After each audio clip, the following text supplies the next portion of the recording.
Video में हमने respiratory volumes and capacities के बारे में बात की थी। इस पर्टिकुलर वीडियो में हम बात करेंगे एक्सचेंज ऑफ गैसेस के बारे में। उससे पहले एक छोटी सी चीज़ जो हम डिस्कस करेंगे कि इस पर्टिकुलर चैप्टर में आगे कौन कौन से स्टेप्स हम फॉलो करने वाले हैं उसके बारे में। तो सबसे पहले respiration involves the following steps. Respiration में कौन कौन से स्टेप्स हैं? सबसे पहले breathing and pulmonary ventilation. Breathing और पल्मोनरी वेंटिलेशन में अभी तक हम ये पढ़ चुके हैं कि किस तरीके से एयर लंग्स में आ रही है और किस तरीके से एक्सेल आउट हो रही है, यानी कि breathe in and breathe out के बारे में हम पढ़ चुके हैं। तो ये पहला स्टेप है। नेक्स्ट स्टेप है डिफ्यूजन ऑफ गैसेस। अब यहाँ पे जो गैसेस का डिफ्यूजन है तो वहाँ पे मेनली हम बात करेंगे ऑक्सीजन एंड कार्बन डाइऑक्साइड के डिफ्यूजन की अक्रॉस द एल्वियोलर मेम्ब्रेन, यानी कि एल्वियोलाइज किस प्रकार से मदद कर रही है डिफ्यूजन में। नेक्स्ट, जब गैसेस एल्वियोलाइज से ब्लड में चली गई, यानी कि ऑक्सीजन की बात करें या हम दूसरी गैसेस की बात करें, उनका एक्सचेंज हो गया। एक्सचेंज करने में मदद करने वाली थी एल्वियोलाई और एक्सचेंज हुआ ब्लड के साथ, यानी कि ब्लड में गैस आ चुकी है। अब ब्लड क्या करेगा? उसको अपने पास तो रखेगा नहीं, उसका करेगा ट्रांसपोर्टेशन। तो यानी कि यहाँ पे तीसरा स्टेप आएगा transportation of gases by blood. अब जब गैसेस का ट्रांसपोर्टेशन हो गया है तो यहाँ पे डिफ्यूजन होगा ऑक्सीजन का एंड कार्बन डाइऑक्साइड का। ऑक्सीजन कहाँ से जाएगी? ब्लड से सेल या टिश्यू में जाएगी और कार्बन डाइऑक्साइड वापस आएगी, यानी कि ऑक्सीजन जाएगी ब्लड से टिश्यू में और कार्बन डाइऑक्साइड जाएगी टिश्यू से ब्लड में। अब जो ऑक्सीजन आई है, टिश्यू में आई है, वो टिश्यू से कहाँ जाएगी? सेल्स में, क्योंकि टिश्यूज किससे बने हैं? सेल्स में बने हैं। और ये जो सेल्स हैं इसको यूटिलाइज करेंगी कैटाबॉलिक प्रोसेस में, और उस कैटाबॉलिक प्रोसेस को हम कहते हैं सेल्यूलर रेस्पिरेशन। और क्या प्रोड्यूस होती है? एनर्जी प्रोड्यूस होती है। तो यहाँ पे बहुत सारे स्टेप्स हमने पढ़े कि रेस्पिरेशन में कौन कौन से हम पढ़ने वाले हैं। अब यहाँ पे एक्सचेंज ऑफ गैस की सबसे पहले हम बात करते हैं, क्योंकि पल्मोनरी वेंटिलेशन हम ऑलरेडी डिस्कस कर चुके हैं। तो यहाँ पे जब हम एक्सचेंज ऑफ गैसेस की बात करते हैं तो कैसे कैसे होता है, ये ध्यान देने वाली बात है। जब हम लंग्स की बात करते हैं तो एयर हमारे लंग्स में एंटर होती है। एयर लंग्स में एंटर हुई, लंग्स में एल्वियोलाइज है। एल्वियोलाइज से जो एयर है वो कहाँ गई? ब्लड में गई। अब एयर की बात हम यहाँ पे न करके गैसेस की बात करेंगे, यानी कि ऑक्सीजन और कार्बन डाइऑक्साइड की बात करेंगे। तो यहाँ पे जो एक्सचेंज ऑफ गैसेस हो रहा है वो सबसे पहले कहाँ हो रहा है?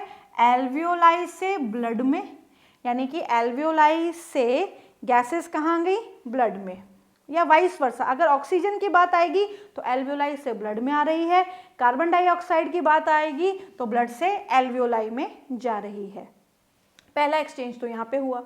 दूसरा, ब्लड उसको ट्रांसपोर्ट करते हुए किसको देगा? टिश्यूज को सप्लाई कर देगा और टिश्यूज सेल के पास लेके जाएंगे ऑक्सीजन को और वहाँ पे होगा सेल्यूलर रेस्पिरेशन। अब यहाँ पे अगर हम बात करें एक्सचेंज को करने वाला एग्जैक्टली है कौन, किसकी सहायता से ये एक्सचेंज हो पाता है?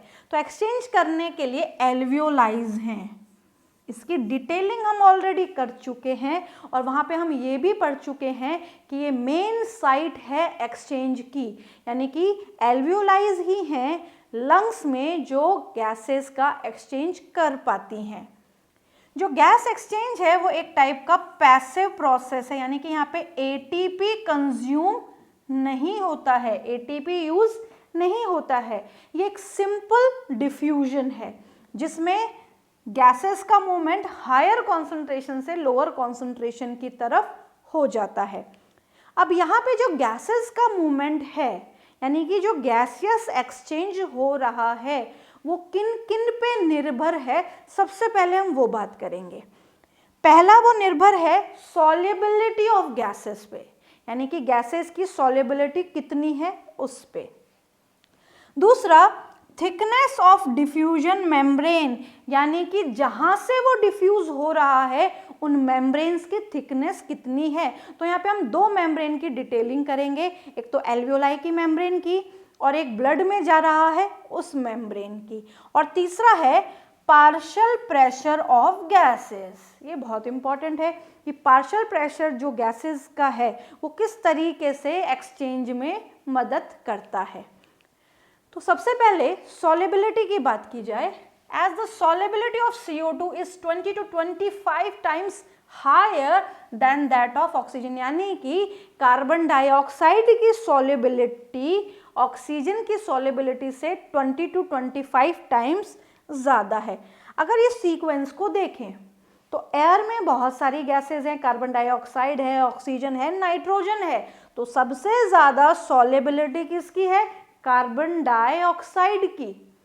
इसके बाद जो सॉल्युबिलिटी है वो है ऑक्सीजन की, और उसके बाद जो सॉल्युबिलिटी है वो है नाइट्रोजन की। अब इस बात से हमें ये समझना चाहिए कि जो नाइट्रोजन है हमने इनहेल भी किया है और उतना ही नाइट्रोजन हम एक्सहेल आउट भी कर देते हैं, क्योंकि इसकी जो सॉल्युबिलिटी है वो कम है और हमारी बॉडी में ब्लड में ऐसा कोई भी पिगमेंट नहीं है जो इसको काम में ले सके।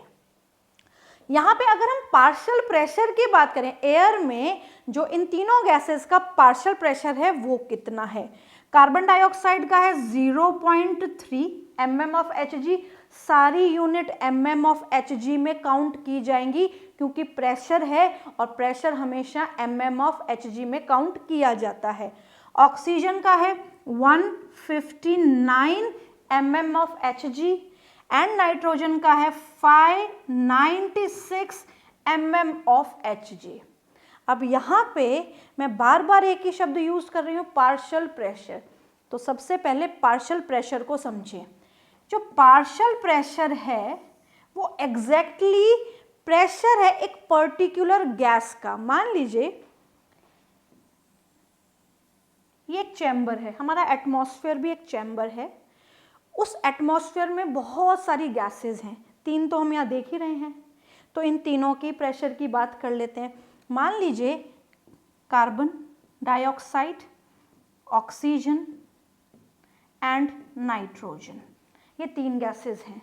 अब यहाँ पे अगर हम पार्शियल प्रेशर की बात करें तो इस मिक्सचर ऑफ गैसेस में इंडिविजुअल गैस जो प्रेशर एग्जर्ट कर रही है, क्या बोल रही हूँ मैं कि यहाँ पे जो मिक्सचर ऑफ गैसेस है उस मिक्सचर ऑफ गैसेस में जो एक एक गैस यानी कि ऑक्सीजन अपना प्रेशर क्रिएट कर रही है, नाइट्रोजन अपना प्रेशर क्रिएट कर रही है, एक्सर्ट कर रही है, और कार्बन डाइऑक्साइड अपना प्रेशर एक्सर्ट कर रही है। So how can we define partial pressure?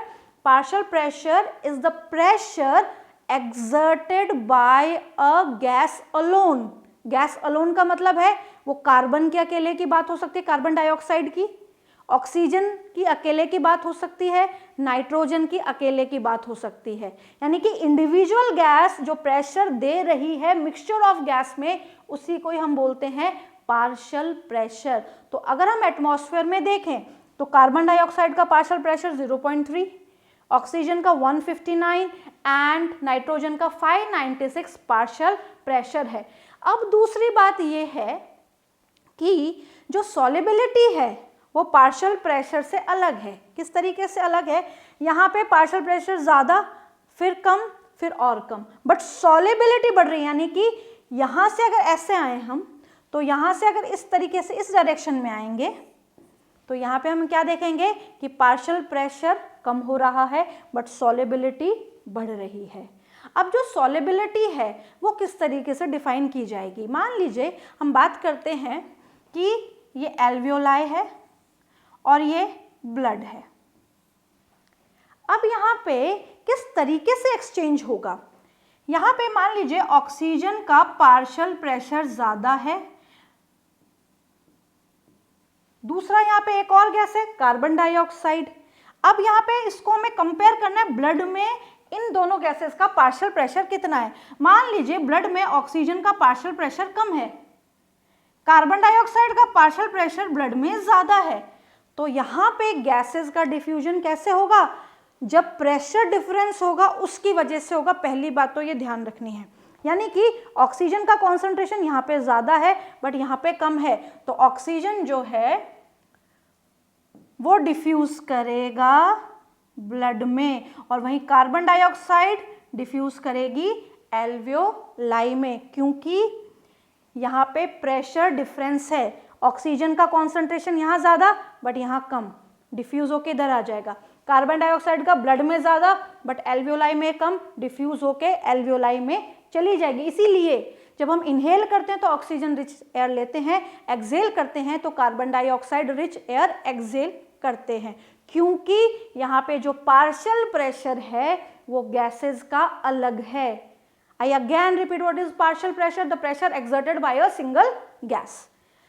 दूसरा, यहाँ पे डिफ्यूजन कैपेसिटी भी एक वर्ड आ रहा है। डिफ्यूजन कैपेसिटी का मतलब है कि जो वॉल्यूम ऑफ एयर, यानी कि यहाँ पे मतलब एयर का जो वॉल्यूम है वो पास हो गया, यहाँ से भी जो एयर का वॉल्यूम है वो पास हो गया, यानी कि जो भी पर्टिकुलर एयर है, यानी कि जो गैस है वो जिस वॉल्यूम पे पास हो रही है रेस्पिरेटरी मेम्ब्रेन से।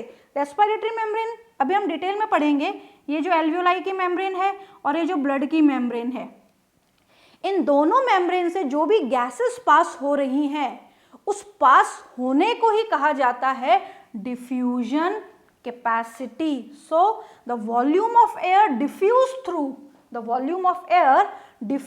Through the diffusion membrane. Diffusion membrane क्या है? एल्वियोलाई की मेम्ब्रेन और जो ब्लड सेल्स है, यानी कि जो हम ब्लड कैपिलरीज पढ़ेंगे उसकी जो मेम्ब्रेन है, दोनों को एक साथ बोला जाता है डिफ्यूजन मेम्ब्रेन, क्योंकि दोनों से ही डिफ्यूजन हो रहा है। नेक्स्ट इज पार्शियल प्रेशर की डेफिनेशन हम ऑलरेडी पढ़ चुके हैं। The pressure contributed bye a individual gas, यानी कि ऑक्सीजन की बात करेंगे तो हम लिखेंगे partial pressure of oxygen PO2। Carbon dioxide की बात करेंगे पार्शियल प्रेशर ऑफ CO2, और अगर हम नाइट्रोजन की बात करेंगे तो PN2। सभी का पार्शियल प्रेशर अलग अलग है और निर्भर करता है एटमॉस्फेरिक प्रेशर पे। So the pressure contributed bye a individual gas in a mixture of gases, पूरे मिक्सचर में जो एक एक गैस अपना अपना प्रेशर लगा रही है, that is the partial pressure and is represented by PO2 and PCO2। अब यहाँ पे जो बहुत इंपॉर्टेंट वर्ड हमने पढ़ा था डिफ्यूजन कैपेसिटी में, दैट इज डिफ्यूजन मेम्ब्रेन, या फिर इनको बोल सकते हैं हम रेस्पिरेटरी मेम्ब्रेन। ये NCERT का डायग्राम है और ये बहुत ज़्यादा इम्पॉर्टेंट है क्योंकि इसकी जो लेबलिंग है उस पे क्वेश्चंस आते हैं। ये एल्वियोलाई पूरी बनी हुई है और ये जो एल्वियोलाई है उसकी सेल्स दिखाई गई हैं। तो एल्वियोलाई वॉल जो है वो सिंगल सेल्ड थिक है। ये जो एल्वियोलाई वॉल है ये सिंगल सेल्ड थिक है। अब यहाँ पे एल्वियोलाई जो है उसकी मेम्ब्रेन वन सेल्ड थिक है। यहाँ पे दोनों के बीच में बेसमेंट मेम्ब्रेन भी है। दोनों के बीच में क्या है? बेसमेंट मेम्ब्रेन, यानी कि ये वाला जो पार्ट है, this part is basement membrane. जो दिखाया गया पार्ट है इस पार्ट को हम बोल रहे हैं बेसमेंट मेम्ब्रेन। और ये वाला जो पार्ट दिखाया गया है वो है ब्लड वेसल, यानी कि ब्लड कैपिलरी। तो यहाँ पे तीन मेम्ब्रेन हो गई, एक तो एल्वियोलाई की खुद की मेम्ब्रेन, एक बेसमेंट मेम्ब्रेन और एक ब्लड कैपिलरी की मेम्ब्रेन जिसको बोला जाता है एंडोथीलियम। सो डिफ्यूजन मेम्ब्रेन किससे बनी है? तीन मेजर लेयर से बनी है। किससे बनी है? तीन मेजर लेयर से। पहली एल्वियोलाई की एपिथेलियम जो है स्क्वैमस एपिथेलियम, इंपॉर्टेंट है, क्वेश्चन आता है कि जो एल्वियोलाई की मेम्ब्रेन है वो किससे बनी है? स्क्वैमस एपिथेलियम से बनी है। दूसरी एंडोथीलियम। एंडोथीलियम किसके लिए वर्ड यूज किया जाता है? ब्लड कैपिलरीज के लिए, यानी कि यहाँ पे हम बोल सकते हैं इनको ब्लड कैपिलरीज या एल्वियोलर कैपिलरीज। यहाँ पे इनको एल्वियोलर कैपिलरीज क्यों बोला है? एल्वियोलाई पे गुच्छे की तरह चिपकी हुई रहती हैं, इसीलिए इनको बोला है एल्वियोलर कैपिलरीज। और तीसरी दोनों के बीच की बेसमेंट मेम्ब्रेन। दोनों के बीच में क्या मौजूद है? बेसमेंट मेम्ब्रेन मौजूद है। Thickness of basement membrane is less than a millimetre. जो बेसमेंट मेम्ब्रेन की थिकनेस है वो कितनी है, 1 mm से कम है। अब यहाँ पे इस डायग्राम को अगर ध्यान से देखें तो अगर क्वेश्चन आता है कि 3 मेजर लेयर कौन सी हैं, तो पहली आ जाएगी एल्वियोलाई की membrane that is squamous epithelium, दूसरी आ जाएगी एंडोथेलियम और तीसरी आ जाएगी बेसमेंट मेम्ब्रेन। अगर इस चीज को थोड़ा सा और इलैबोरेट करके देखें तो हमें ये पता चलता है कि यहाँ पे ये है ब्लड वाला पार्ट और ये है एल्वियोलाई वाला पार्ट, यानी कि ये ब्लड कैपिलरी वाला पार्ट है और ये एल्वियोलाई वाला पार्ट है। तो सबसे पहले हम एल्वियोलाई वाले पार्ट को डिस्कस करते हैं। यहाँ पे सबसे पहली जो लेयर आती है वो आती है एल्वियोलार एपिथेलियम। एल्वियोलाई की एपिथेलियम जो किससे बनी है, स्क्वैमस एपिथेलियम से बनी है। ये हो गई नंबर 1। फिर दूसरी आती है कि अगर कोई एपिथेलियम है तो उसके साथ बेसमेंट मेम्ब्रेन होगी ही होगी। कोई भी अगर टिश्यू है, एपिथेलियल टिश्यू है, तो उसके साथ उसकी बेसमेंट मेम्ब्रेन जरूर होगी। तो यहाँ पे इसकी basement membrane, epithelial basement membrane. अब यहाँ पे इन दोनों के बीच में स्पेस है, ये वाला जो स्पेस है दैट इज इंटरस्टिशियल स्पेस। दोनों के बीच का जो स्पेस है दैट इज इंटरस्टिशियल स्पेस। अब यहाँ से शुरू हो जाती है ब्लड वेसल। तो ब्लड वेसल की सबसे पहली जो आएगी वो आएगी बेसमेंट मेम्ब्रेन। तो यानी कि यहाँ पे आ गई कैपिलरी की बेसमेंट मेम्ब्रेन नंबर 4, ये रही बेसमेंट मेम्ब्रेन। और फिर आ जाती है कैपिलरी की खुद की मेम्ब्रेन। जो कैपिलरीज होती हैं बहुत बारीक होती हैं, वो सिंगल सिंगल सेल की लेयर से बनी है, यानी कि एक एक सेल अरेंज होके ब्लड कैपिलरी को बनाती है, इसीलिए उसको बोलते हैं हम एंडोथेलियम। तो यहाँ पे नंबर 5 आ गई कैपिलरी एंडोथेलियम। तो यहाँ पे टोटल 5 लेयर मिलके बनाती हैं रेस्पिरेटरी सरफेस या डिफ्यूजन सरफेस।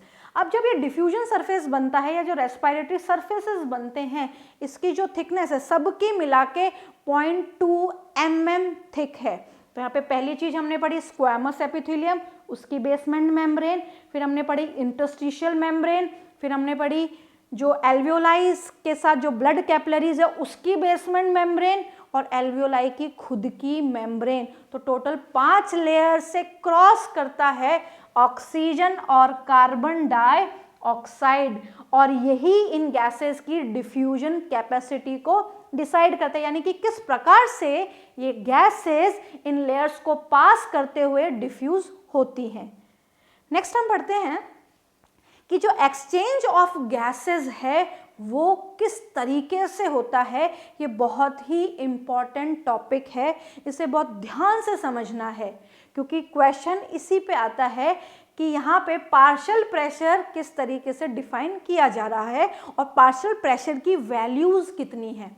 तो सबसे पहले हम बात करते हैं एटमॉस्फेयर में PO2 यानी कि पार्शियल प्रेशर ऑफ ऑक्सीजन कितना है। तो एटमॉस्फेयर में मैं आपको बता चुकी हूँ ऑक्सीजन का जो पार्शियल प्रेशर है that is 159 mm of Hg। वहीं जो कार्बन डाइऑक्साइड का पार्शियल प्रेशर है that is 0.3 mm of Hg atmosphere में है। हमने सांस ली, एयर लंग्स में गई, लंग्स की सहायता से एल्वियोलाई में आ गई है, यानी कि इनहेल्ड एयर में ऑक्सीजन की मात्रा ज़्यादा होगी। ये तो निश्चित बात है क्योंकि पार्शियल प्रेशर से हमें ये बात समझ में आ रही है ऑक्सीजन के। तो यानी कि जो एल्वियोलाई में, ये जो पूरी एक एल्वियोलाई दिखाई गई है, इसमें पार्शियल प्रेशर ऑफ ऑक्सीजन है 104 mm Hg, यानी कि यहाँ पहुँचते पहुँचते कम हो गया, 159 से कितना रह गया, 104 mm ऑफ Hg रह गया।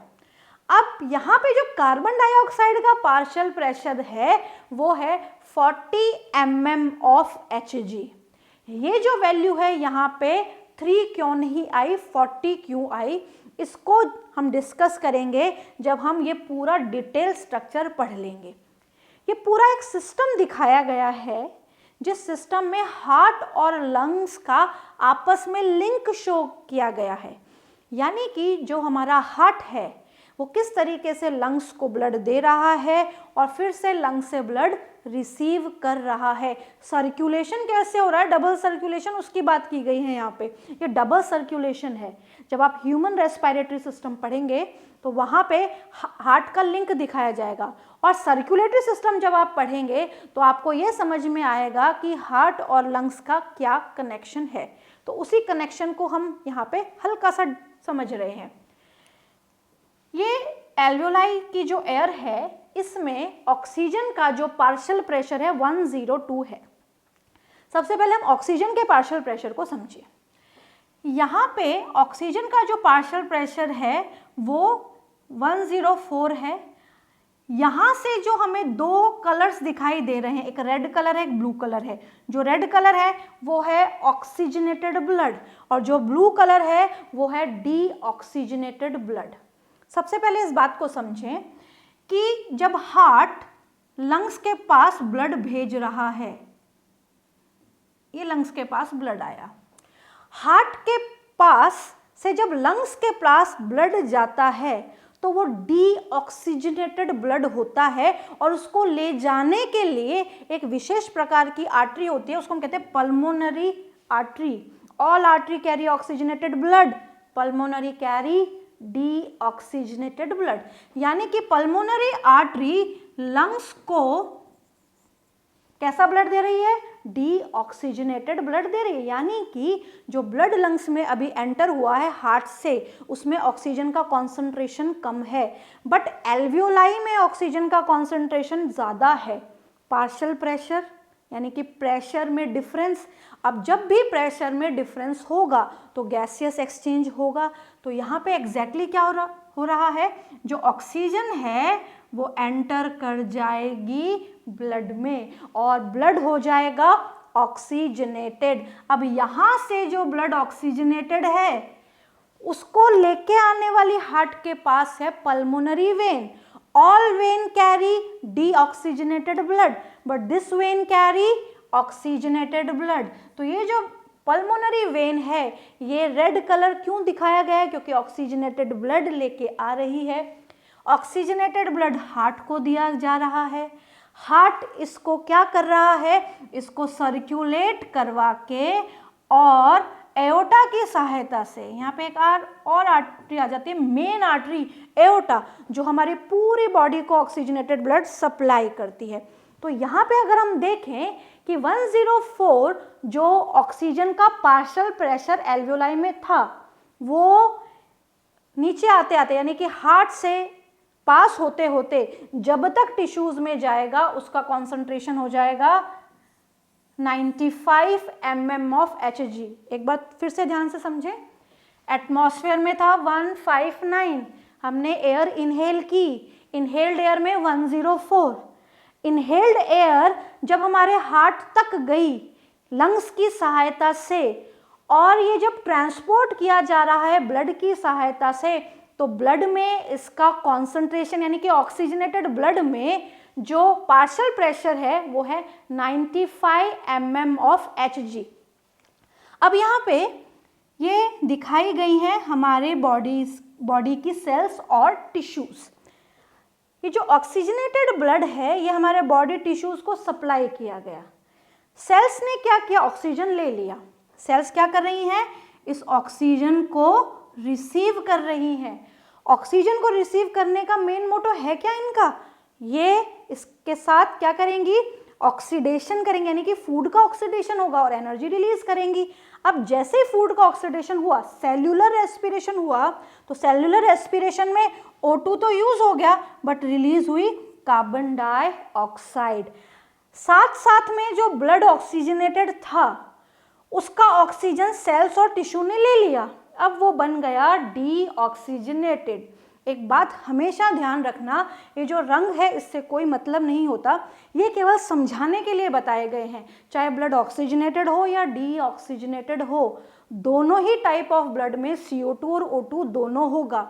इससे बिल्कुल कंफ्यूज हमें नहीं होना है कि डीऑक्सीजनेटेड मतलब है कि ऑक्सीजन है ही नहीं, ऐसा कभी भी नहीं होता है। तो यहाँ पे जो ब्लड डीऑक्सीजनेटेड हुआ है उसका सिंपल सा ये मतलब है कि उस ब्लड में पार्शियल प्रेशर ऑफ ऑक्सीजन कम है कार्बन डाइऑक्साइड के पार्शियल प्रेशर के कंपैरिजन में। अब यहाँ पे ब्लड जो डीऑक्सीजनेटेड है उसको कैरी करके ले जा रही है वेन्स, हार्ट को सप्लाई कर रही है। तो अब क्या होगा, जो 95 mmHg था ऑक्सीजन का पार्शियल प्रेशर, वो कम होते होते और कम हो गया, और यहाँ पे ऑक्सीजन का जो पार्शियल प्रेशर है वो हो गया 40 mm of Hg। But cells ने कार्बन डाइऑक्साइड दी है, कार्बन डाइऑक्साइड का पार्शियल प्रेशर 40 था, कार्बन डाइऑक्साइड का यहाँ पे पार्शियल प्रेशर 40 था, 40 ही पार्शियल प्रेशर यहाँ तक भी आया। बट जब सेल्स ने कार्बन डाइऑक्साइड दे दी तो पार्शियल प्रेशर बढ़ गया, और पार्शियल प्रेशर कार्बन डाइऑक्साइड का बढ़ते ही ऑक्सीजन से ज़्यादा है, तो यहाँ पे ब्लड कैसा हो जाएगा, कैसा हो जाएगा, डीऑक्सीजनेटेड। अब इस ब्लड को ऑक्सीजनेशन की रिक्वायरमेंट है, तो ये हार्ट के पास जाएगा, हार्ट इसको फिर से किसको देगा, पल्मोनरी आर्टरी को देगा, और पल्मोनरी आर्टरी इसको पहुंचा देगी लंग्स में। अब जो ब्लड लंग्स के पास जा रहा है उसमें किसकी मात्रा ज़्यादा है, कार्बन डाइऑक्साइड का मात्रा ज़्यादा, यानी कि PCO2 ज़्यादा है। तो यहाँ पे जो CO2 है वो कहाँ पे डिफ्यूज़ होगी, ब्लड से और एल्वियोलाई में डिफ्यूज़ होगी। जब मैंने इस पूरे डायग्राम की शुरुआत की थी तो मैंने ऑक्सीजन का तो बता दिया था कहाँ से कहाँ डिफ्यूज़ हो रही है, बट कार्बन डाइऑक्साइड की बात नहीं की थी। यहाँ पे कार्बन डाइऑक्साइड की मैं बात कर रही हूँ कि जो कार्बन डाइऑक्साइड है उसका पार्शियल प्रेशर ब्लड में ज़्यादा है, यानी कि ब्लड से ये डिफ्यूज़ होके और एल्वियोलाई में जाएगी। बट ऑक्सीजन का पार्शियल प्रेशर एल्वियोलाई में ज़्यादा है, तो ऑक्सीजन कहाँ से डिफ्यूज़ होगी, एल्वियोलाई से ब्लड में डिफ्यूज़ होगी, यानी कि दोनों गैसेस का एक्सचेंज होगा थ्रू रेस्पिरेटरी सरफेसेस। तो यहाँ पे जो इंस्पायर्ड एयर है और एक्सपायर्ड एयर है वो ये शो करती है कि इनहेल्ड एयर जो है उसमें ऑक्सीजन ज़्यादा है, बट एक्सहेल्ड एयर में कार्बन डाइऑक्साइड का कॉन्सेंट्रेशन ज़्यादा है। यहाँ पे एक फ्लो चार्ट दिया हुआ है, एक डायग्राम दिया हुआ है एनसीईआरटी में कि पार्शियल प्रेशर ऑफ ऑक्सीजन और CO2 की वैल्यूज़ क्या हैं। तो यहाँ पे ऑक्सीजन की पार्शियल प्रेशर, कार्बन डाइऑक्साइड की पार्शियल प्रेशर, एटमॉस्फेयर में हम पढ़ चुके हैं 159, कार्बन डाइऑक्साइड 0.3, एल्वियोलाई तक जाते जाते कम हो गया 104 रह गया, कार्बन डाइऑक्साइड डीऑक्सीजनेटेड ब्लड से आ रही है इसलिए 40 है, पढ़ चुके हैं ये भी। अब यहाँ पे जो एल्वियोलाई है उससे ब्लड जाएगा ऑक्सीजनेटेड ब्लड सेल्स के पास, तो यानी कि यहाँ पे पार्शियल प्रेशर ऑफ ऑक्सीजन 95 है, बट कार्बन डाइऑक्साइड का वही है। अब यहाँ पे ऑक्सीजनेटेड ब्लड डीऑक्सीजनेटेड हो जाएगा, यानी कि ऑक्सीजन यूज हो गया, डीऑक्सीजनेटेड ब्लड में पार्शियल प्रेशर ऑफ ऑक्सीजन कितनी रह गई 40, बट कार्बन डाइऑक्साइड की पार्शियल प्रेशर बढ़ के 45, यानी कि टिश्यूज में जो थी वो ही डीऑक्सीजनेटेड ब्लड में होगी। So above table indicate a concentration gradient, ये शब्द बहुत इंपॉर्टेंट है। कॉन्सेंट्रेशन ग्रेडियंट का मतलब है कि पार्शियल प्रेशर में अंतर होना कार्बन डाइऑक्साइड के और ऑक्सीजन के। Table indicate a concentration gradient for oxygen, यानी कि सबसे पहले ऑक्सीजन की बात करी जाए।